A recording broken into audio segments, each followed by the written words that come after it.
మరణం అందరూ అనుకున్నారు 3 మేకలు పీక్కోలేడు. 3 మేకలు పీక్కుండేది కాదు, మనుష్య సమాజానికి పట్టినటువంటి పాపం అనే మేకును,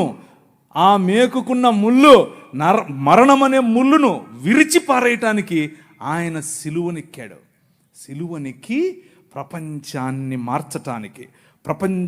ప్రపంచములో దేవుని రాజ్య సువార్త ప్రకటించటానికి, ప్రపంచములో the presence of his countenance, దేవుని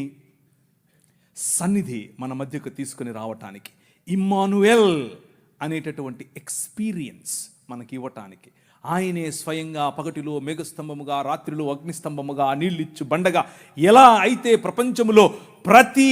సమయములోనూ తన ప్రమేయాన్ని మనుష్యుల మధ్యలో చూపిస్తూ వచ్చాడో, పురాతన కాలము మొదలుకొని శాశ్వత కాలము, ఇప్పుడు భారతదేశంలో, ఇప్పుడు మిగిలిన దేశాల్లో, ఇప్పుడు అమెరికాస్, ఇప్పుడు ద హోల్ వరల్డ్